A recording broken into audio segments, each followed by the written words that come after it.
Bienvenue dans l'émission Sursum Corda, le podcast qui vous fait redécouvrir les trésors de la foi chrétienne, semaine après semaine.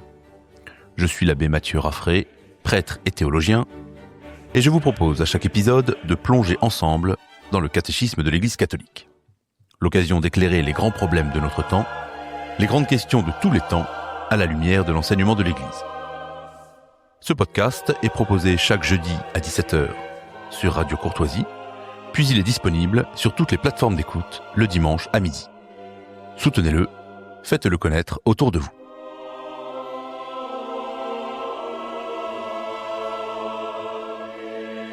Saison 2, épisode 19, Affronter la mort en chrétien.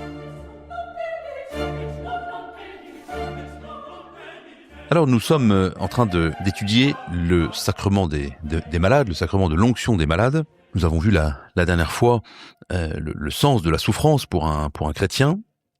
Et puis il nous reste quelques questions sur ce sacrement. Mais j'aimerais, comme je l'avais annoncé la fois dernière, mener aujourd'hui une réflexion un peu au-delà du catéchisme sur la question de l'euthanasie. Alors revenons d'abord sur le sacrement. Qui administre ce sacrement? Eh bien, il ne peut être administré que par les prêtres, c'est-à-dire soit les évêques, qui sont évidemment prêtres, ou les prêtres. Comment est-il célébré?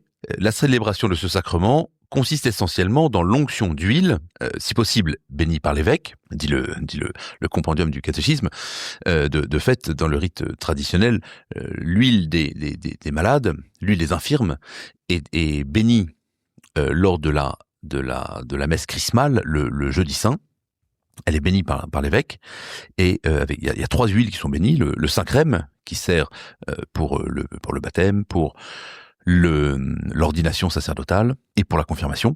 Et puis il y a l'huile des catéchumènes, qui est utilisée pour le baptême, et puis l'huile des infirmes, qui est utilisée uniquement pour ce sacrement. Alors, ce sont des prières, c'est la même huile évidemment. La seule distinction, c'est que le Saint-Crème, on ajoute du baume dans le Saint-Crème pour montrer sa dignité, mais ce sont des prières distinctes qui consacrent les huiles, qui donnent par la prière de l'Église, qui donnent à chacune des huiles le pouvoir de réaliser ce à quoi elles vont servir dans l'usage des sacrements. Donc la célébration de ce sacrement consiste essentiellement dans l'onction d'huile, faite sur le front et sur les mains du malade. On peut ajouter d'ailleurs dans le rite traditionnel, il y a aussi des onctions sur les pieds, ou encore sur d'autres parties du corps dans d'autres rites. Parce qu'il y a le rite romain et puis d'autres rites qui existent. Elle s'accompagne de la prière du prêtre qui implore la grâce spéciale du sacrement. Donc c'est comme pour tous les sacrements, il y a la matière, à savoir l'huile, et puis la forme, c'est-à-dire la prière qui va être dite et qui va donner à cette huile, à l'onction d'huile, un sens spirituel. Alors, quels sont les effets du sacrement? Le sacrement confère une grâce spéciale qui unit plus intimement le malade à la passion du Christ, pour son bien et pour le bien de toute l'Église. Elle lui apporte le réconfort, la paix, le courage et le pardon des péchés si le malade n'a pu se confesser. Le sacrement procure aussi parfois, si Dieu le veut, le rétablissement de la santé physique. De toute manière, l'onction des malades prépare au passage vers la maison du Père. Donc, comme on l'avait dit la dernière fois, effectivement, l'onction des malades demande la guérison du malade, si possible, mais on sait bien que l'homme est fait pour la vie éternelle, et donc l'homme est fait pour mourir, pour ce passage de la mort qui le fait entrer dans la vie éternelle. Et donc le sacrement donne les moyens, donne la grâce, afin de préparer ce passage vers la maison du Père. Dernière question du catéchisme sur ce sacrement des malades. Qu'est-ce que le viatique? Alors le viatique est l'Eucharistie reçue par ceux qui vont quitter cette vie terrestre et qui préparent leur passage vers la vie éternelle. Reçue au moment de passer de ce monde au Père, la communion au corps et au sang du Christ, mort et ressuscité, est semence de vie éternelle et puissance de résurrection. Donc le viatique, c'est le nom qui est donné à l'Eucharistie lorsqu'elle est donnée précisément pour au moment de la mort ou juste avant la mort. Le viatique, c'est ce qui accompagne la via, le chemin. Donc c'est comme la nourriture céleste de la communion qui accompagne ce passage de la vie à la mort. Alors, justement, j'insistais la fois dernière sur l'importance d'avoir une vision chrétienne de la mort, et non pas de tomber dans ces visions très matérialistes dont malheureusement beaucoup de nos contemporains sont par lesquels beaucoup de nos contemporains sont envahis. Alors, j'aimerais parler en particulier donc de l'euthanasie, puisque c'est un débat tout à fait actuel et que des lois vont malheureusement de fortes chances de passer. Si c'est pas cette année, ce sera bientôt, parce que précisément cette mentalité chrétienne, ce regard chrétien sur la mort disparaît de plus en plus. Et alors, ce qui est dramatique, c'est que parfois, ce sont des chrétiens eux-mêmes qui disent que oui, dans certains cas, pourquoi pas, il faudrait être favorable à l'euthanasie. Et là, il y a un grave déficit de prédication. Il faudrait que les évêques, en premier lieu, et les prêtres prêchent véritablement sur le sens de la mort chrétienne et sur le fait que demander la mort est un péché grave. C'est un péché grave. Et de la part du médecin, celui qui donne la mort volontairement, c'est aussi évidemment un péché grave. Alors, pour expliquer cela, il faut tout d'abord clarifier le débat. De quoi parle-t-on vraiment ? Donc, l'euthanasie, que les choses soient claires, ne consiste pas à laisser mourir quelqu'un. Mais l'euthanasie, c'est faire mourir positivement et volontairement quelqu'un. Évidemment, et ça il faut le répéter parce que les choses, j'ai l'impression que les gens n'écoutent pas, ne comprennent pas. Évidemment, un chrétien est contre l'acharnement thérapeutique. Le chrétien n'est pas favorable à ce qu'on maintienne en vie artificiellement quelqu'un qui est en train de mourir. Donc, vous voyez, quelqu'un qui ne vit que par des machines, eh bien, non seulement il n'y a rien de mal à débrancher les machines, mais en plus, ça peut même être un péché, en tout cas une vision défaillante de vouloir maintenir en vie à tout prix quelqu'un dont la mort est inéluctable. Donc, que les choses soient claires, ce qu'on peut appeler l'euthanasie passive, c'est-à-dire laisser mourir quelqu'un dont le corps est en train de mourir, eh bien, non seulement c'est pas un péché, mais c'est même une nécessité, et c'est très bien. Il faut accompagner le mourant au moment de la mort, avec en particulier le sacrement dont on vient de parler. Donc, ce qu'il faut bien comprendre, c'est le chrétien doit être pour le soulagement de la douleur. Il ne s'agit pas du tout de dire que la douleur serait un bien en soi et qu'il ne faudrait pas soigner la douleur. C'est même exactement le contraire. C'est la foi chrétienne qui a permis toutes les découvertes de la médecine, et c'est parce que justement on a toujours refusé, les médecins chrétiens ont toujours refusé de tuer leurs patients, que les progrès de la médecine ont été possibles. Ce qui est en jeu donc dans la discussion de l'euthanasie n'est pas du tout le fait de laisser mourir quelqu'un en paix. Ce qui est en jeu, c'est est-il possible, avons-nous le droit de poser un acte dont l'objet est la suppression volontaire d'une vie humaine ? Voilà l'enjeu. Et en ce sens, la question n'est pas d'abord médicale, mais elle est d'abord anthropologique et morale. C'est-à-dire que, est-ce qu'on peut faire une loi qui donne l'autorisation à certains, et le devoir même à d'autres, on va y venir, de supprimer volontairement une vie humaine ? Pourquoi est-ce que c'est une question, je dis que c'est une question anthropologique et morale ? Parce qu'en fait, ici, s'opposent deux conceptions opposées, deux conceptions distinctes et contradictoires de la vie humaine. Est-ce que, la dignité de la vie humaine, la valeur de la vie humaine dépend, est-ce qu'elle est intrinsèque ? Est-ce qu'elle est liée à la vie elle-même ? Et donc elle appartient à l'homme du seul fait qu'il est un homme, ou est-ce que cette dignité serait conditionnelle ? C'est-à-dire que elle serait liée à l'autonomie, à la conscience, à la qualité de vie. En d'autres termes, est-ce que la dignité de la vie humaine dépend de certaines circonstances ? Est-ce que certaines vies sont moins dignes que d'autres ? Est-ce que certaines souffrances, certains états de conscience, certaines qualités de vie feraient de cette vie qu'elle est moins digne, qu'elle ait moins de valeur, tout simplement, qu'une autre vie.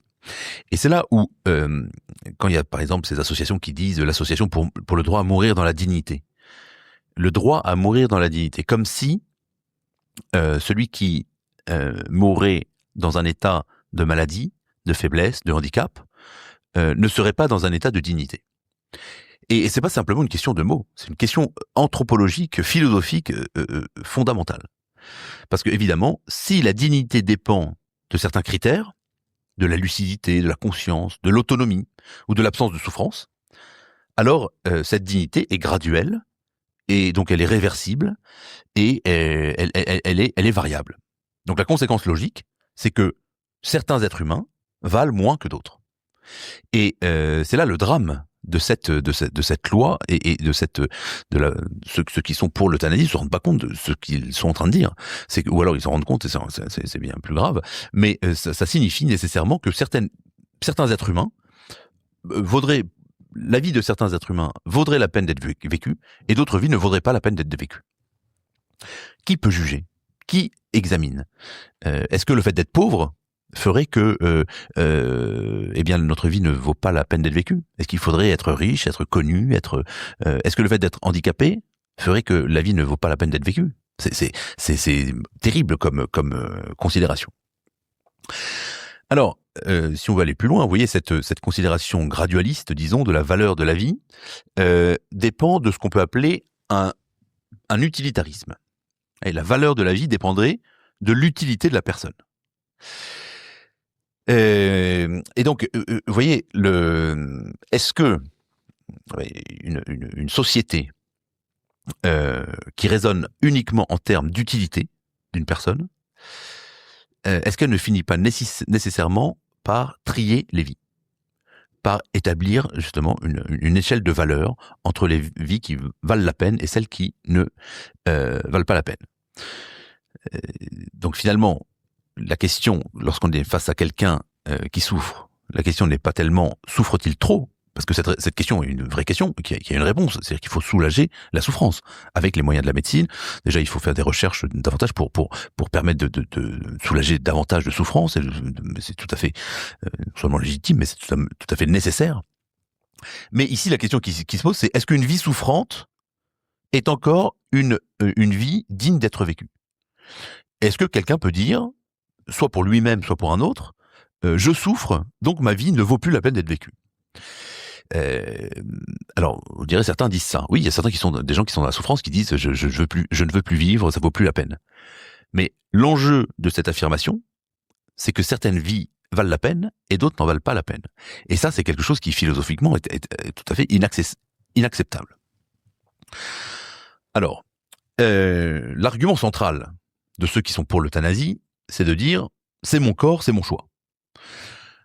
Argument qu'on entend d'ailleurs, par ailleurs, dans le cas de l'avortement, ce qui, je fais une parenthèse, mais est tout à fait absurde, puisque précisément dans le cas de l'avortement, il ne s'agit pas du corps de la femme, mais ce qui est tué, c'est le corps de l'enfant, qui est dans le corps de la femme, mais c'est un corps indépendant, puisqu'il a un ADN indépendant, et c'est une vie indépendante. Donc, l'argument central de ceux qui sont pour l'euthanasie, c'est de dire c'est mon corps, c'est mon choix. Mais est-ce que donc l'autonomie, la capacité de décider par soi-même, est-ce que c'est véritablement un absolu? Est-ce que véritablement la liberté peut déterminer le choix de la vie ou de la mort? Eh bien, je pense que non, très précisément, parce que l'autonomie humaine, il y a jamais une autonomie absolue. L'être humain n'est pas un espèce d'absolu qui pourrait vivre et prendre des choix indépendamment de la société. Toute décision humaine est toujours relationnelle. Le fait de demander à mourir implique les médecins, implique les proches, implique la société. Et donc je ne peux jamais décider de vivre ou de mourir comme si tout dépendait de moi, comme si ma propre vie ne dépendait que de moi-même, indépendamment de ceux qui m'entourent. Et dans l'autre sens, c'est encore plus dramatique, c'est-à-dire que la demande de mort, si quelqu'un demande de mourir, cette demande est toujours contextuelle. Elle dépend toujours du contexte. Par exemple, la solitude, la peur de continuer à souffrir, la pression sociale. Je vous donne un exemple tout à fait évident, c'est que il y a beaucoup de gens qui sont des gens qui sont des vieillards dans des EHPAD ou dans des maisons pour personnes âgées, qui ne veulent plus vivre et qui ressentent la pression de leur famille. Parce que, alors, vous me direz, c'est pas forcément le cas, c'est pas nécessaire, mais ce sont des cas qui arrivent très fréquemment. Si vous fréquentez des centres de soins palliatifs ou ou des maisons de retraite pour personnes âgées, la solitude est la raison principale pour laquelle les gens veulent mourir. Moi, ça m'arrivait très souvent d'aller dans des maisons de retraite. Et vous avez des gens qui sont un peu en dépression, comme ça, et qui vous disent, j'aimerais tellement mourir, je veux mourir. Pourquoi? Parce que je suis seul. Parce que mes enfants viennent pas me voir. C'est pas que les gens voudraient vraiment mourir. C'est qu'ils veulent disparaître parce qu'ils se sentent de trop. Parce que ce sentiment de solitude est trop difficile à porter. Et ensuite, allons plus loin. C'est-à-dire que quand la famille doit payer l'EHPAD chaque mois, en fait, si la grand-mère pouvait se dépêcher de mourir, ça arrangerait tout le monde parce que l'argent, on pourrait se le partager au moment de l'héritage. Donc, et ça, c'est pas du tout négligeable. C'est pas du tout négligeable. Et c'est pas forcément dans le sens où les enfants seraient des salauds qui voudraient faire mourir leurs parents le plus vite possible. Mais ça peut être aussi de la bonne volonté de la part de la personne âgée qui se dit en fait je sers plus à rien, je coûte cher à mes enfants, je ferais mieux de disparaître, comme ça je pourrais leur faire hériter au moins de l'argent et de ne pas le dépenser inutilement.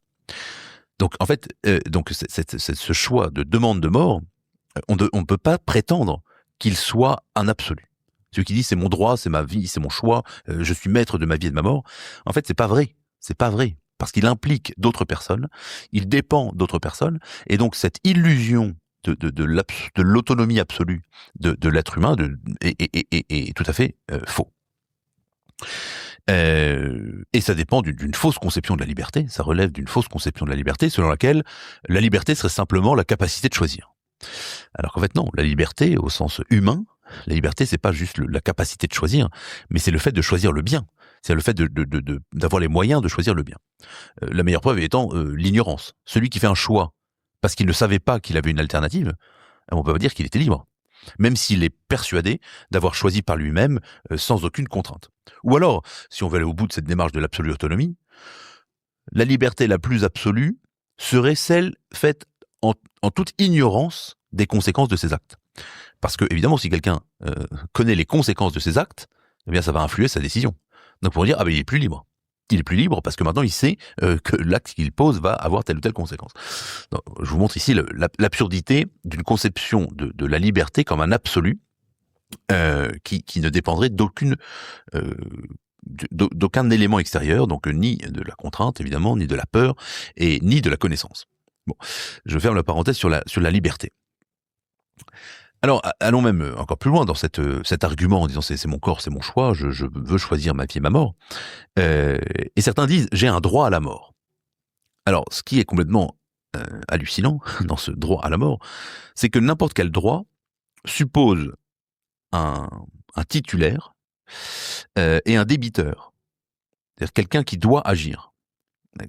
J'ai droit à ceci, c'est-à-dire que quelqu'un doit vous donner ce à quoi vous avez droit. Donc un droit à mourir, ça devient concrètement le devoir de tuer pour autrui. Soit le médecin, le personnel soignant qui va avoir le devoir de tuer, parce que vous en avez décidé ainsi, ou l'État, parce qu'on peut même dire qu'il y a une responsabilité morale de l'État, et quelqu'un pourrait faire un procès à l'État en disant je veux mourir, l'État doit me tuer. Donc, alors évidemment, cela transforme radicalement la mission du médecin, l'être même du médecin, puisque de soignant, il devient l'exécutant d'une décision létale. Et alors, j'ai vu même qu'il y a un texte là de l'ordre des médecins qui rappelle qu'un médecin a le devoir, il s'engage, c'est le serment d'Hippocrate, le médecin s'engage à soigner et à ne jamais, même explicitement dans le serment d'Hippocrate, il dit « je m'engage à ne jamais tuer volontairement mon patient ». Donc, si vous voulez, c'est une remise en cause tellement anthropologique, sociale, de toute notre culture, parce qu'en plus, le serment d'Hippocrate, c'est bien plus ancien que la culture chrétienne. Mais c'est une vision qui est tout à fait révolutionnaire, dans le sens où elle détruit les fondements même de notre civilisation, à savoir que le médecin est celui qui soigne. De plus, on pourrait continuer la réflexion philosophique en disant que est-ce qu'il existe véritablement un droit? Est-ce qu'il peut vraiment exister un droit à s'auto-détruire? Parce qu'en fait, un droit qui détruit son propre sujet, d'une certaine façon, c'est auto-contradictoire.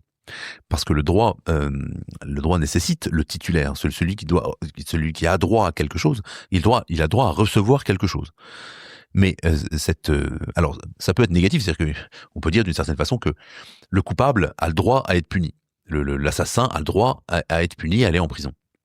C'est un droit dans le sens où il a contracté une dette, et donc là, la société est débitrice et doit faire payer cette dette. Mais le droit qui détruirait le sujet totalement, évidemment, c'est auto-contradictoire. Alors, on peut insister sur cette question de la médecine. La médecine est fondée sur un but, une finalité, qui est évidente, guérir, soulager et accompagner. Parce que parfois la mort est inéluctable, mais le rôle de la médecine, c'est d'accompagner la souffrance. Et de faire en sorte que le malade meure dans des conditions en évitant la souffrance. Alors évidemment, introduire l'euthanasie, c'est changer complètement ce but de la médecine. Et la conséquence, c'est que la confiance entre patient et médecin va être non seulement ébranlée, mais détruite. C'est-à-dire que la confiance, quand vous allez voir un médecin, la confiance absolue, d'ailleurs, s'il a une blouse, il est assis derrière un bureau, vous allez le voir parce qu'il est médecin, vous avez confiance en lui parce que vous savez que il va vous soigner, il va pas vous tuer. Vous dévoilez d'ailleurs vos secrets médicaux, vous mettez à nu devant lui, déjà même physiquement, mais aussi vous le laissez vous examiner, même intérieurement, etc. Et vous remettez entre ses mains. Quand le médecin vous dit vous avez un cancer, il faut faire de la chimio, vous donner des produits chimiques, vous faire des rayons X, etc. Il faut avoir une dose de confiance dans le médecin. Si la personne en qui vous remettez toute votre vie, votre corps, votre santé, en fait, une fois sur 10, elle va décider en fait de vous tuer, plus personne n'ira voir les médecins, il faudrait être fou. Donc la confiance, même dans le médecin, repose sur le fait qu'il ne me tuera pas. Alors, revenons de façon plus globale sur la question de la souffrance. Ce que j'ai essayé de dire jusqu'ici, finalement, c'est que la grandeur d'une civilisation se mesure à la manière dont elle traite ses membres les plus vulnérables. Et ceux qui souffrent, ceux qui sont malades, font bien sûr partie des membres les plus vulnérables. Et la modernité, évidemment, a fait de la souffrance un mal absolu. La souffrance, c'est le mal absolu, et au point que certains prétendent qu'il faudrait supprimer le souffrant pour supprimer la souffrance. Mais quand vous êtes face à quelqu'un qui souffre, c'est d'abord la question du sens qui se pose, du sens de cette souffrance, et non pas de sa suppression. Je reprends un exemple que beaucoup reprennent, mais qu'il faut vraiment méditer. Si vous voyez quelqu'un qui est en train de sauter d'un pont, qui veut se suicider, en fait, le réflexe humain de l'humanité, de la base de l'humanité, c'est de l'empêcher de sauter. Et de lui dire, attendez, il y a d'autres solutions.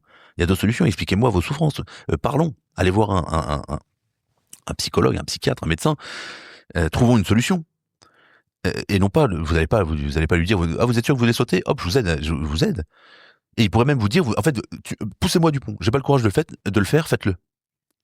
Mais qui le ferait? Enfin, ce serait inhumain. Ce serait vraiment inhumain de faire ça. Donc, voilà, philosophiquement, humainement, la souffrance ne se traite pas par la suppression absolue. La question de la souffrance pose une question de sens et donc de résolution. La souffrance doit être résolue.